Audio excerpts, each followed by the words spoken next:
So the question becomes when we relate economics to government is what should the government do to control the economy, or how much should the government have a hand in controlling the economy? Now, there are basic general theories about which format works best for a variety of reasons. The two ends kind of the spectrum, the most extreme views, are on one end that people believe that the free market should be totally unregulated. So the government should have no hand in controlling the economy. The government shouldn't get to control prices, control wages in ways like minimum wages, and the government should have no regulations of business. So that could mean no regulations about how much environmental impact a business could have. That could be no regulations about how they have to treat their workers, how they have to have certain safety standards for their products. Any regulations can be seen as reducing the business's ability to maximize their profits. The other end of the spectrum would be that government should have total control of the markets. The government should set the prices, the government should set the wages. In many cases, the government should own all of the industries. So the government basically controls the entire economy by owning it, and all of the money in and out flows through the government so that they can make sure everything is equal and that nobody is taking advantage of one person or the other and making sure that everyone has what they need. This would be a fully communist government. So the real life examples would be Ronald Reagan generally represents the free market principles. He believed in this economist named Milton Friedman, who was very popular in the 50s and 60s, who said exactly that markets should be entirely free and all government regulation is reducing the overall amount of growth and profit that could be brought.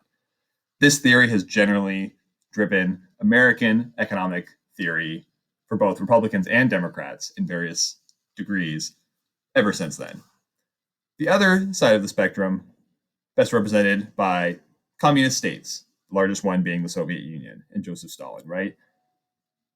There are problems and there are benefits with both of these outlooks, but most people fall somewhere between these two extremes. Now we're asking this question about not only how the government should intervene, but what should it do to help the economy grow? So even if you don't believe that the government should have control of the economy, or like most people, you think that it should have some control of the economy in some areas, maybe to help protect workers in certain ways, in some ways to help consumers, but in other ways the government should have no control. There's still this question of what should the government do to help the economy grow?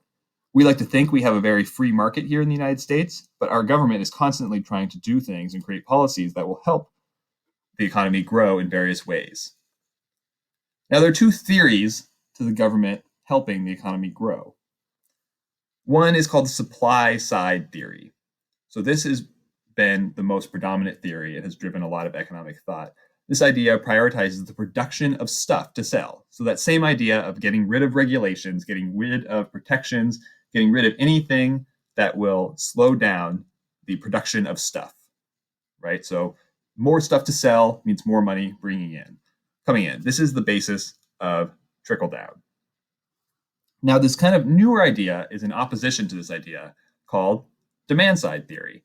So you have supply side and demand side theory. This general theory prioritizes the consumers. So it says, no, we shouldn't prioritize the production of stuff. We should prioritize the people buying it. So instead of trying to make as much stuff as possible, we should try to make it so the customers, potential customers, have as much money to spend as possible. And if people have more money, they'll spend more of that money on that stuff. That will make the economy grow because there'll be more money spent and more money flowing. So it's two different ways of looking at kind of the same thing, regardless of how you think the economy should be structured or the government's role in it. This is how you think the government should stimulate the economy. So the demand side theory would include things like raising the minimum wage so people have more money, raising wages basically across the board so that more people have more money, and providing basic services that people in the United States at least end up spending most of their money on. So like healthcare, housing, this could include education or food. The idea is even if you had to raise taxes in order to provide these services to people, it would allow them to not spend all of their money on these things. And then they'd be able to spend that money on consumer goods and put it back into the economy and keep the money flowing, which would ultimately make life better for everyone, not only because they have those services, but because they also just have more money and more choice on what they spend it on.